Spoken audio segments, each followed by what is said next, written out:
Hello student, welcome to my channel. तो जैसे कि पढ़े थे हम भारतीय संविधान का भाग 6, तो हम आगे की वीडियो को कंटिन्यू करेंगे। तो आज भी हम जो है 7 आर्टिकल्स को कंप्लीट करेंगे। Article 159, 60, 61, 62 and 63 and 64 and 65। ठीक है, हम इतने सारे आर्टिकल्स को आज कंप्लीट करेंगे। इसमें भी राज्यपाल की चर्चा दी गई, तो राज्यपाल के बारे में बात करेंगे। तो पहले आर्टिकल 159 में दिया गया है राज्यपाल की शपथ या प्रतिज्ञा। राज्यपाल की शपथ किसी भी सरकारी अफसर को अपनी पद ग्रहण करने के पहले शपथ लेनी पड़ती है, उसी की भी चर्चा दी गई। तो राज्यपाल की शपथ, राज्यपाल उच्च न्यायाधीश के समक्ष शपथ लेगा। किसके समक्ष लेगा शपथ? उच्च न्यायाधीश के, सुप्रीम कोर्ट के जो न्यायाधीश हैं उनके उच्चतम न्यायालय के न्यायाधीश के समक्ष क्या लेगा? शपथ लेगा। और अगर न्यायाधीश नहीं होता तो उससे नीचे के जो न्यायाधीश होते हैं उनके सामने लेगा। ठीक, अब आता है आर्टिकल 160 में क्या दिया? राज्यपाल की अनुपस्थिति में कार्य कौन करेगा? तो अगर राज्यपाल किसी कारणवश अनुपस्थित है, ठीक है, तो राष्ट्रपति द्वारा नियुक्त किया गया एक अन्य व्यक्ति जो है राज्यपाल के पद पर कार्य करेगा। ठीक, तो इसमें यही लिखा हुआ, राज्यपाल की अनुपस्थिति में राष्ट्रपति द्वारा नियुक्त व्यक्ति राज्यपाल के रूप में कार्य करेगा।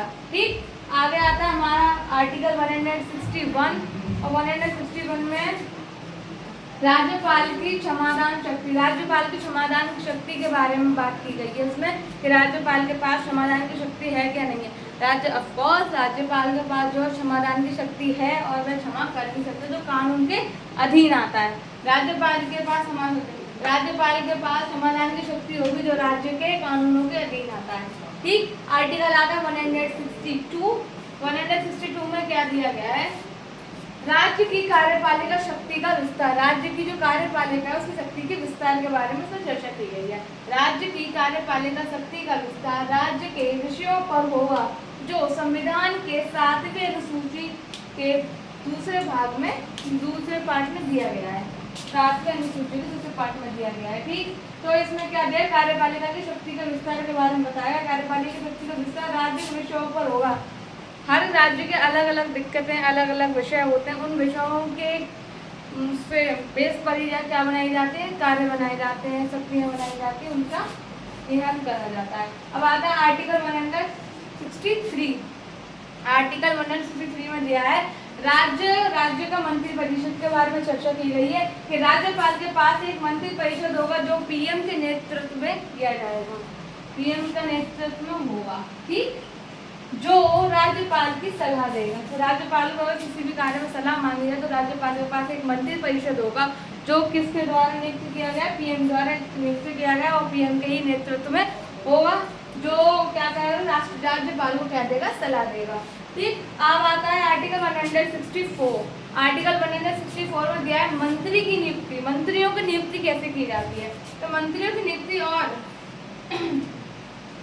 पद नियुक्ति, मंत्रियों की नियुक्ति और पद नियुक्ति राज्यपाल द्वारा मुख्यमंत्री की सलाह से की जाती है। पीएम की सलाह से, राज्यपाल द्वारा पीएम की सलाह से मंत्रियों की क्या की जाती है बेटा? नियुक्ति की जाती है। ठीक, आर्टिकल 165 हमें क्या बताता है? राज्यपाल के लिए सलाहकार। राज्यपाल के लिए सलाहकार की चर्चा इसमें की गई है। राज्यपाल के लिए एक महाधिवक्ता होगा जो राज्यपाल की सलाह देगा और राज्य के मामलों में राज्यपाल का प्रतिनिधित्व करेगा।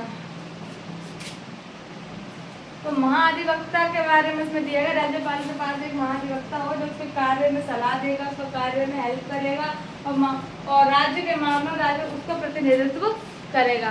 तो आज हमने इन आर्टिकल्स को देखा। कल हम आगे की वीडियो में इसके आगे के आर्टिकल्स को देखेंगे और कोशिश करेंगे कि जितना टाइम हमें पार्ट 5 को कंप्लीट करने में लगा उससे कम टाइम में हम इस पार्ट को कंप्लीट कर लें, क्योंकि जल्द से जल्द जो है हमें भारतीय संविधान को ख़त्म करना है और आगे के और इंटरेस्टिंग टॉपिक जो है आने वाले हैं।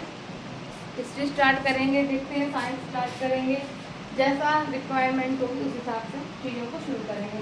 तो आप एक बार स्क्रीनशॉट ले लीजिएगा, मुझे बताइएगा अगर समझ में ना आए तो। Thank you.